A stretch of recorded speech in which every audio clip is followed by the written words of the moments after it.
voy a invitar a ir en sus Biblias al libro de Ezequiel. Libro de Ezequiel. Antiguo Testamento. Allí estamos teniendo nuestra serie de mensajes. Hoy nos toca el capítulo 25. Vamos a hacer una oración primeramente. Vamos a orar. Amado Dios, Padre Santo, una vez más en tu presencia, gracias porque nos has permitido, Señor, reunirnos en tu nombre, en el nombre de Jesucristo. Y, Señor, tenemos la posibilidad de venir a tu presencia a través del sacrificio de Jesús, abriéndonos camino a ti, Padre Santo. Rogamos, Señor, que estés entre nosotros, rogamos que hables a nuestros corazones, rogamos que hayas recibido, Señor, estas alabanzas y que sigas obrando en nuestras vidas para moldearnos a tu imagen. Te lo rogamos en el precioso nombre de Jesús. Amén.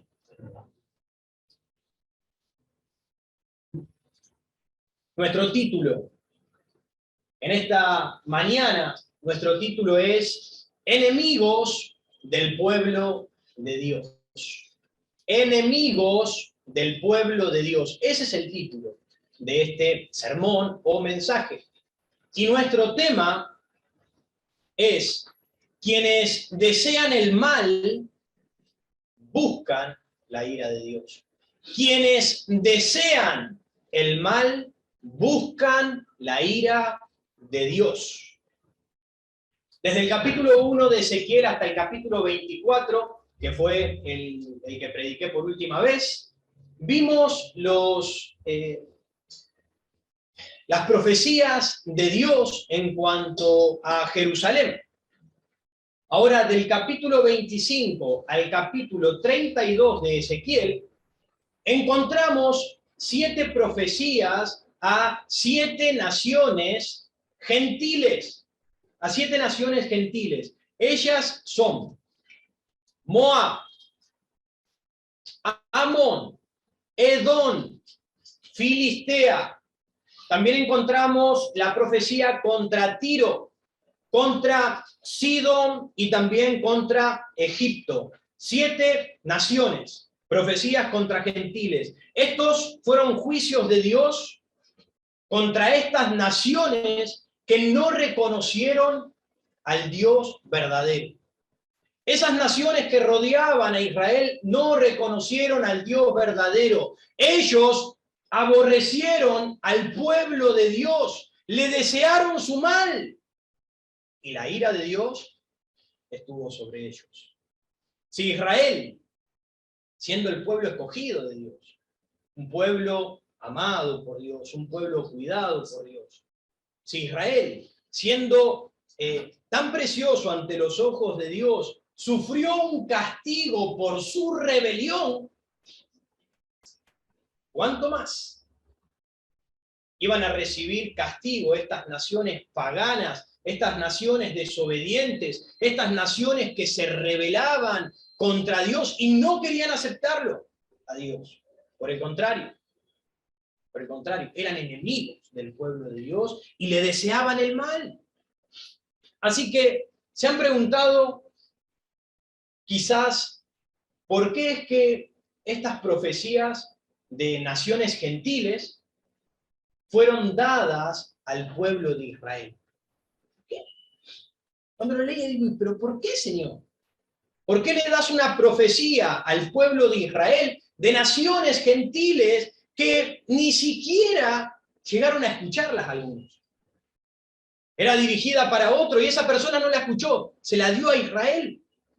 ¿Por qué es que hizo eso Dios? Bien, se la comunicó Dios al pueblo de Israel, en primer lugar, para mostrar su soberanía.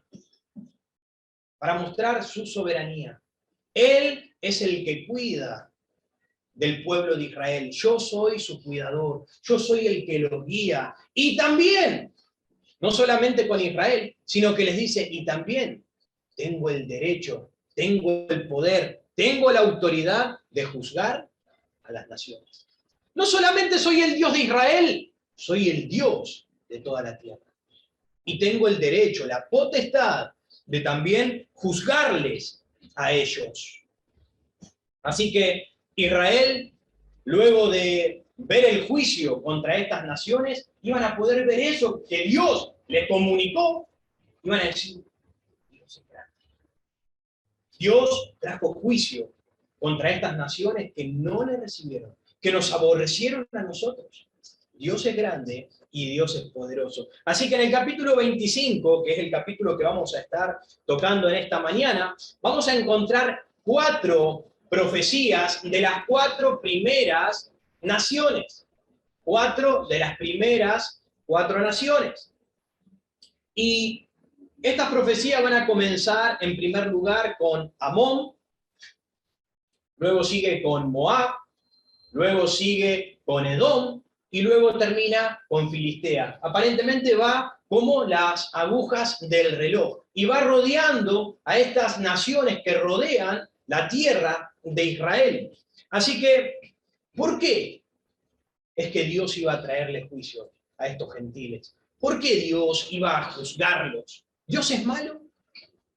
¿Acaso Dios es injusto? No. Dios tiene un propósito, Dios tiene un porqué.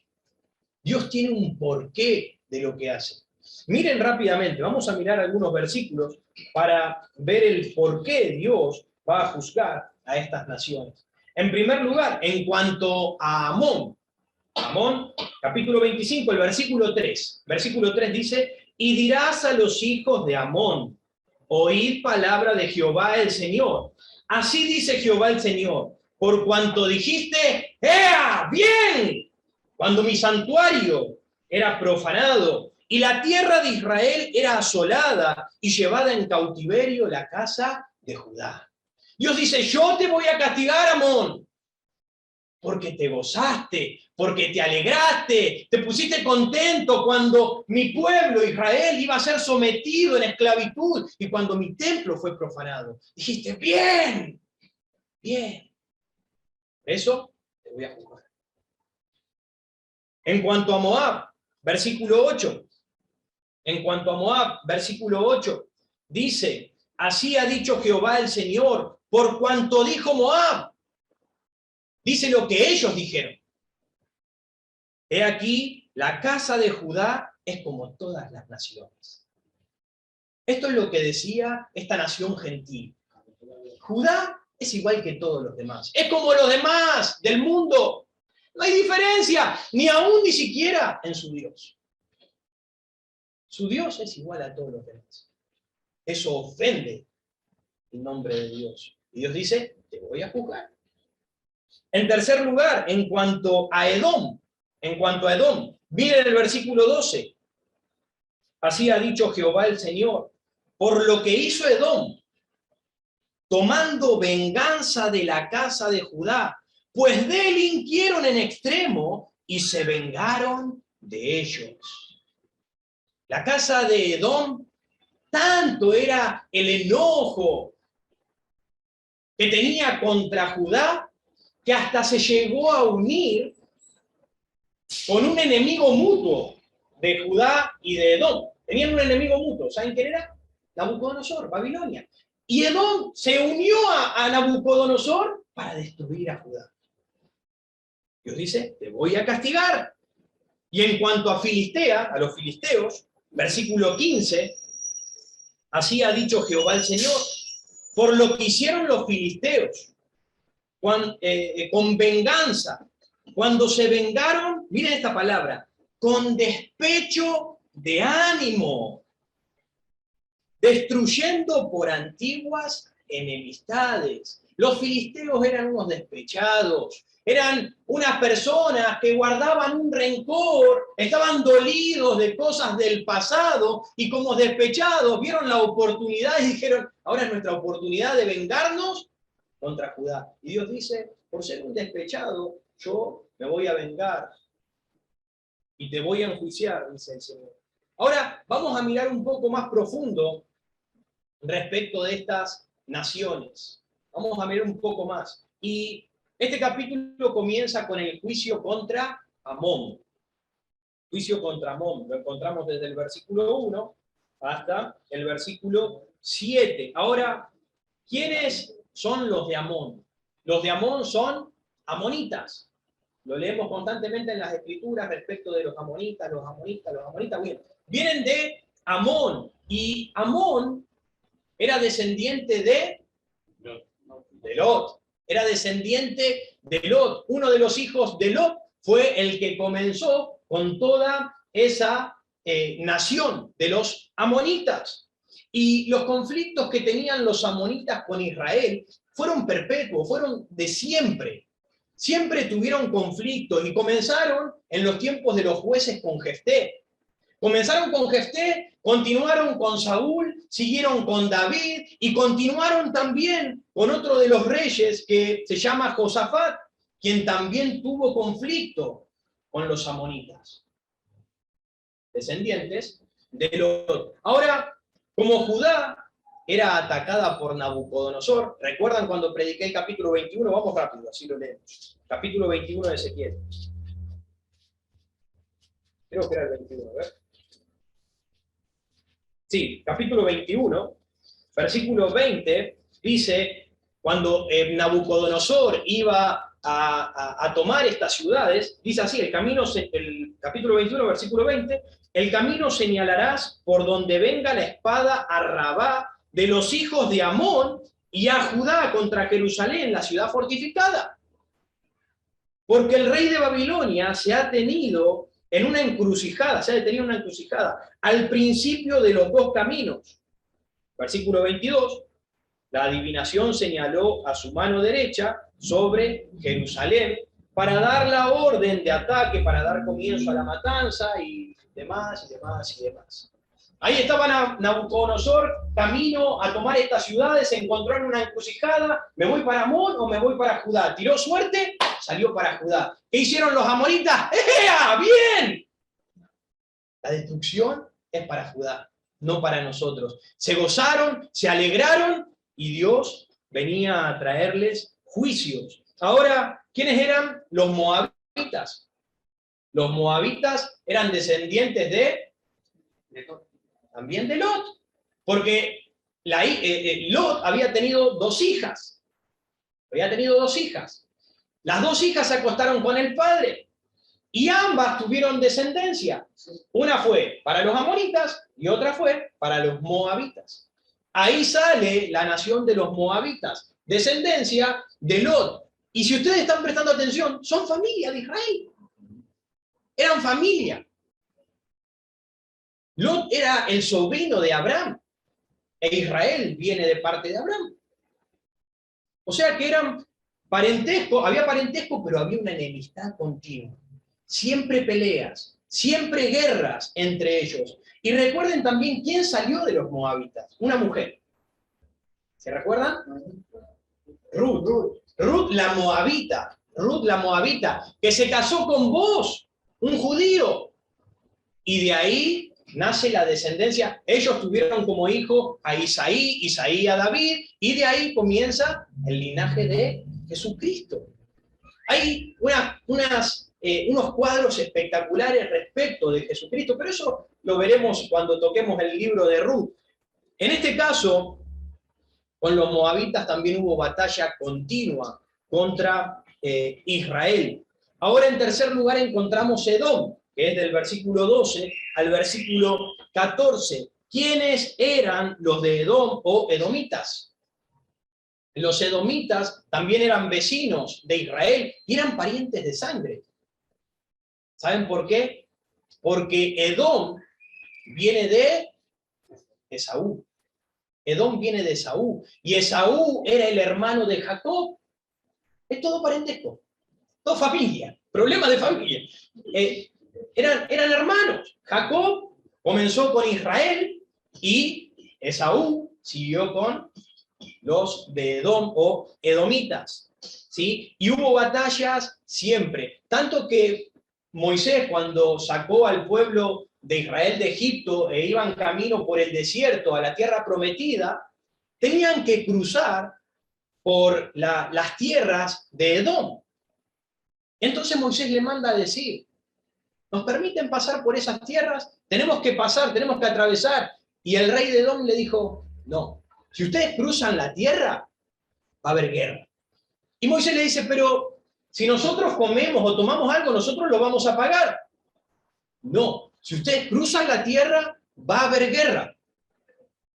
Siempre hubo oposición, y eso continuó con Saúl, continuó con David, continuó con Salomón, continuó con Joram y continuó con otros reyes hasta que Edom se unió con Nabucodonosor para la destrucción de Judá. Así que uno puede decir, ¿por qué eran enemigos si eran hermanos? ¿Por qué esta disputa? ¿Por qué esta pelea constante, continua? ¿Qué fue lo que sucedió? Había un rencor. Quizás alguno lo recuerda. Estamos haciendo un poco de repaso de historia. Había un rencor. ¿Cuál era ese rencor? Entre Jacob y Esaú, Israel y Edom. ¿Cuál era el rencor que había? La primogenitura. Jacob tomó la primogenitura, engañó a Isaac, a su padre, que ya no veía bien, se hizo pasar por Esaú, y le robó la primogenitura al hermano, y ahí comenzó una rivalidad entre Jacob y Esaú. Pero después ellos solucionaron su problema, ellos solucionaron su conflicto. Recuerdan que Jacob con miedo fue y le ofreció todas esas cosas al hermano, y se abrazaron, y se reconciliaron. Pero es como muchos problemas de familias, que tuvieron un problema los abuelos y después lo siguen los hijos y lo siguen los nietos y lo siguen recordando. Ya se solucionó, pero sigue estando ahí. Esa pica, bueno, esa fue una de las cosas que llevó a continuar de generación en generación. Ese enojo, esa rivalidad. Y continuaron así por todo ese tiempo. Ahora, respecto de los filisteos, que los filisteos los vemos desde el versículo 15 al versículo 17. Los filisteos llegaron prácticamente en el siglo 13 antes de Cristo a la tierra de Canaán, y ellos tomaron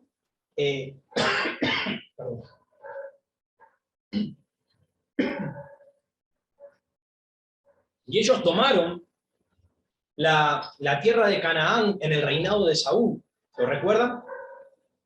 Cuando Saúl estaba reinando, ellos tomaron parte de Canaán, y cuando el reino se dividió también con el hijo de Salomón, ahí también entraron en juego los filisteos nuevamente, e hicieron batalla a varios reyes y tomaron tierras y destronaron a varios reyes. Fueron un oponente bastante molesto para Israel. Ahora, ¿qué debía hacer el Señor con ellos? ¿Qué debía hacer el Señor con estos enemigos del pueblo de Dios? ¿Qué debía hacer el Señor con estas naciones que le deseaban el mal al pueblo de Dios? Miren lo que Dios dice que les iba a hacer. Versículo 4, en cuanto a Amón: por tanto, de aquí, yo te entrego por heredad a los orientales, y pondrán en ti sus apriscos, y plantarán en ti sus tiendas. Ellos comerán tus sementeras y beberán tu leche. Y pondré a Rabá por habitación de camellos, y a los hijos de Amón por majada de oveja, y sabréis que yo soy Jehová. Con estas palabras estaba diciendo, los voy a hacer desaparecer. Les voy a quitar sus tierras. Miren el versículo 11 en cuanto a Moab. También en Moab haré juicio, y sabréis que yo soy Jehová. Respecto de los juicios anteriores. Y respecto de Edom, miren el versículo 13. Dice, por tanto, así ha dicho Jehová el Señor: yo también extenderé mi mano sobre Edom, y cortaré de ella a hombres y bestias, y la asolaré desde Temán hasta Dedán, y caerán a espada. En cuanto a los filisteos, versículo 16. Por tanto, así ha dicho Jehová: he aquí yo extiendo mi mano contra los filisteos, y cortaré a los cereteos, y destruiré el resto que queda en la costa del mar. Ahora, Josefo, un historiador, dijo que luego de que Judá hubiese sido tomada, Jerusalén conquistada por los babilonios, 5 años después de aquel evento, dice que Nabucodonosor tomó un ejército y fue tras Amón, la nación de Amón, y tras Moab. Y dice que tomó esas tierras, disfrutó y aprovechó del fruto de la tierra, y ahora esas naciones que eran de los moabitas y de los amonitas y de los moabitas, ahora es tierra habitada por árabes. Ya no existen más. Ellos desaparecieron de la tierra. En cuanto a los filisteos, Nabucodonosor los quitó y los expulsó y desaparecieron del lugar en el que ellos se encontraban. Dios dijo y Dios lo hizo. Mientras que Israel estaba siendo ajusticiado por Dios, porque Israel estaba siendo tomada, ahora estaban cautivos en Babilonia. Es cierto, Dios los estaba disciplinando, Dios los estaba castigando, pero en cuanto a ellos, aún siguen. En cuanto a ellos, fueron restaurados nuevamente por el Señor. Las otras naciones desaparecieron, los israelitas continúan. Así que entendemos que estas naciones habían visto la caída del pueblo de Israel con deleite, lo habían visto con gozo, lo habían visto con alegría, y ellos habían aprovechado la oportunidad para vengarse de Israel. Eran enemigos del pueblo de Dios, y recuerden que quienes son amigos del pueblo de Dios y desean el mal, buscan la ira de Dios. Quienes desean el mal, buscan la ira de Dios. Así que claramente a estas naciones no les fue bien. No les fue bien. Malo es contentarse con las calamidades de otras personas. Miren lo que dice Proverbios, no lo busquen, se los voy a leer rápidamente. Proverbios capítulo 24, versículo 17, dice: cuando cayere tu enemigo, no te regocijes. Cuando cayere tu enemigo, no te regocijes. Y cuando tropezare, no se alegre tu corazón. Dice, se cayó. No lo hagas. No sea que Jehová lo mire y le desagrade lo que estás haciendo. Y aparte de sobre él, su enojo. Quite el enojo de sobre él y lo ponga sobre ti. Ojo, dice el Señor. Los que desean el mal buscan la ira de Dios. Esto es lo que hizo las naciones gentiles, y lamentablemente la ira de Dios estuvo sobre ellos. Aquellos que atesoran, que guardan en su corazón algún viejo odio, están buscando la ira de Dios sobre tu propia vida. Si estás atesorando un odio en tu corazón, estás atesorando la ira de Dios sobre tu vida. Espero que no sea así contigo, mi hermano, mi hermana o mi amigo. Que no sea así, porque recuerden lo que el Señor dice. El Señor no quiere que aflore en nuestro corazón alguna raíz de amargura, algún despecho, algún rencor que venga desde el pasado, algún problema con la familia, quizás hermanos o padres o primos o compañeros o vecinos o quien sea que te haya hecho algo, hayan tenido algún conflicto, una discusión, no sé qué cosa. Pero si estás guardando ese rencor, ese enojo, para el momento en que llegue y deseando, se va a venir. En cualquier momento va a llegar, en cualquier momento va a caer. Si estás esperando eso, recuerda que la ira de Dios muy posiblemente salga de ahí, ponga sobre ti. Porque el que desea el mal, busca la ira de Dios. Busca la ira de Dios. Así que es fácil condenar a estas naciones gentiles que pusieron y desearon lo malo para con Israel. Pero ojo con nosotros, porque acá en la Argentina estamos rodeados de extranjeros también, ¿no? De otras nacionalidades, venezolanos, peruanos, uruguayos y demás, diversidades. Ojo con pensar, ellos están pasando eso porque se lo merecen. Nosotros estamos mejores que ellos. O quizás hay un tipo de enojo contra algunas de esas naciones. Y reírte o burlarte cuando le sucede algo malo a ellos.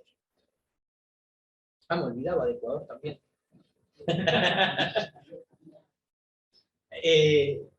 Ojo, porque no es algo anormal, es algo normal. ¿Cuánta discriminación hay? Hablamos de los negros en Estados Unidos, que se solucionó el problema de raza. Pero claramente aún sigue habiendo esa diferencia y muchas veces se hacen notorias. Y así también entre países y personas de distintas nacionalidades. Ojo con desearle el mal al otro. Ojo con contentarte o alegrarte con el mal de otra persona. De la misma manera que estas naciones tuvieron que aprender, o tenían que aprender, que si se oponían al pueblo de Dios, estaban tocándolo a Dios, se estaban oponiendo contra Dios. De la misma manera sucede hoy en día. Cuando las personas se oponen ante el pueblo de Dios, ante el pueblo creyente, cuando hoy en día el mundo se opone contra el cristianismo, se opone contra la iglesia de Dios, se está oponiendo a Dios. Se está oponiendo a nuestro Señor. En nuestros días tenemos enemigos de la iglesia y del cristianismo. Claramente es el diablo, pero él tiene también sus ejércitos. Tiene también a sus hijos que se oponen contra el mismo Dios. Y ellos dicen que no aceptan la Biblia como una fuente divina, no aceptan la Biblia como una guía moral, no aceptan la Biblia como históricamente exacta, no la aceptan a la Biblia. Dicen que es una mentira. Hoy en día muchos siguen oponiéndose a la fiabilidad de la palabra de Dios, siguen oponiéndose a los fundamentos bíblicos de Cristo. Y si se oponen a la palabra de Dios, se están oponiendo a Dios. Y si se oponen a Dios, se están oponiendo también a nosotros. Y si se oponen a nosotros, se están oponiendo contra la iglesia de Dios. Y ellos están esperando que el creyente caiga. Que el creyente cometa el error para decir, vamos, ¿viste? Para burlarse de nosotros. Hay un filósofo alemán de 1800 prácticamente. Él criticaba al cristianismo y decía que el cristianismo es ajeno a la realidad. El cristianismo prácticamente es una ilusión respecto del alma, respecto del espíritu, y que está completamente alejado de la razón. Completamente alejado de la razón. Hoy en día hay una nueva corriente ideológica respecto del ateísmo que sacaron 5 puntos. 5 puntos, se los voy a nombrar. 5 puntos que son razones para decir que el cristianismo es malo. Para decir que lo que tú practicas es malo. Lo que tú crees es malo. Para decir que lo que hoy estamos haciendo acá es malo. En primer lugar, dicen, es perjudicial para el pensamiento crítico. No tienes la capacidad de poder reflexionar y pensar y sacar tus conclusiones respecto de las cosas. Te limita. La palabra de Dios te limita. En segundo lugar, ellos dicen, es enemiga del arte. Es enemiga del arte. Y el arte es poder expresarnos de la manera en la que nosotros queremos. Es enemiga del arte, no me deja la libre expresión, no me deja mostrar lo que yo soy, o lo que creo, o lo que quiero. Enemiga del arte. Otra de las cosas, el tercer punto que ellos dicen, destruye la libertad de las personas. La palabra de Dios, la iglesia, destruye la libertad de las personas. Y es lo que hablábamos el jueves pasado, ¿se acuerdan? Que el incrédulo piensa que el seguir a Dios es privarse de la libertad. No voy a poder hacer lo que yo quiero, dejo de ser libre. Pero es un pensamiento equivocado que ya la serpiente, el diablo, plantó y sembró en la cabeza de Eva, haciéndole creer que el mandato, la ley de Dios era esclavitud, pero no lo es. Ellos creen eso. El seguir la palabra de Dios es libertad para tu vida, no esclavitud. Esclavitud es hacer lo que crees que te hace libre. En cuarto lugar, ellos dicen, destruye la libertad de las personas. Otra vez apoyando lo mismo, ¿no? Destruye la libertad de las personas. Y en quinto lugar dice, impide que las personas disfruten de la vida. Es la causa de mucha violencia. Y ciertamente es causa de mucha violencia la palabra de Dios. Ciertamente es causa de mucha violencia. Pero no porque el cristiano busque la violencia, sino porque el mundo persiga a la iglesia. Y siempre fue así. Siempre fue así. El mundo persiguió, el diablo persiguió y va a seguir persiguiendo al cristianismo. Por eso es causa de mucha violencia. Ciertamente lo es. Otro filósofo dijo, si alguien necesita de una religión para ser bueno, escuchen esto, entonces esa persona no es buena. Es como un perro amaestrado. Es como un perro amaestrado. Miren el desprecio y la forma de burlarse, ¿no? Del cristianismo, de la palabra de Dios, de la iglesia de Dios. Esto es lo que dicen contra el cristianismo y contra la iglesia del Dios vivo. Ellos son enemigos de Dios. Se oponen al pueblo de Dios, pero si se oponen al pueblo de Dios, se oponen también contra Dios. Los que desean el mal buscan la ira de Dios. Lamentablemente, la ira de Dios está sobre ellos. Ellos quieren ver a las familias cristianas destruidas, quieren ver matrimonios separados, quieren ver los hijos perdidos en el mundo. Ellos quieren verte pecar. Ellos quieren verte desobedecer a Dios. Ellos quieren verte que te alejes de Dios. Ellos quieren verte que tú camines con ellos. Que andes en mentira, que andes en borrachera, que andes en orgías, que andes en pleitos y que andes en codicias. Ellos quieren que tú vivas de esa misma manera. Pero recuerda, quienes desean el mal, buscan la ira de Dios. Así que debemos abstenernos, los creyentes también, debemos abstenernos de desear el mal hacia otra persona. Porque aún los creyentes muchas veces lo deseamos. Bueno, limpia tu corazón. Porque no es un pensamiento correcto. Limpia tu corazón y procura cambiarlo, como decía Ezequiel. Ser un mediador, orar por la persona, para la salvación, orar para que el Señor te ayude a perdonar, si es que hay algún conflicto, algo que haya quedado. Orar por la salvación de las personas, pero no desearles el mal. Así que, a manera de conclusión, al igual que estas naciones se gozaron y desearon el mal de Israel, así también muchos se gozaron y se alegraron al ver al Hijo de Dios clavado en una cruz, derramando su sangre y siendo sepultado. Muchos se alegraron y festejaron al ver cómo el Hijo de Dios moría en esa cruz. Judas fue un instrumento para entregar al Señor. El sumo sacerdote de aquel tiempo fue un instrumento para condenarlo al Señor, porque él dijo, mejor es que muera uno de todos. Los fariseos y los saduceos fueron aquellos como instrumento que lo entregaron a la muerte. ¡Crucifíquenle! Y allí los romanos fueron quienes le quitaron la vida al Señor. Muchos en aquel momento, mientras Cristo moría en la cruz, se gozaron, se rieron, se burlaron y se alegraron de haber sacado de en medio del pueblo aquella plaga que estaba estorbando y molestando. Cuando lo vieron crucificado y siendo sepultado, se gozaron. Al fin lo sacamos de en medio. Al fin lo sacamos de encima.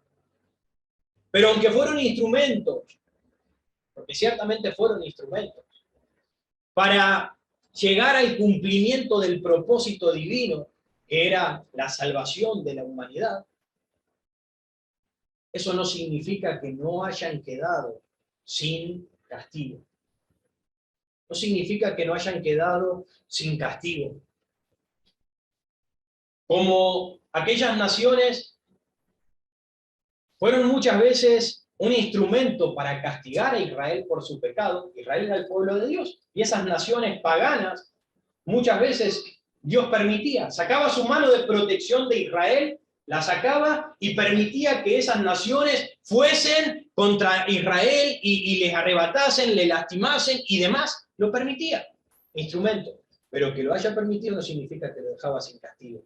De la misma manera con esto, permitió que le quitasen la vida al Hijo de Dios, pero eso no significa que no los deje, que los deje sin castigo. Los fariseos gritaban: crucifíquenle y su sangre sea sobre nosotros y sobre nuestros hijos.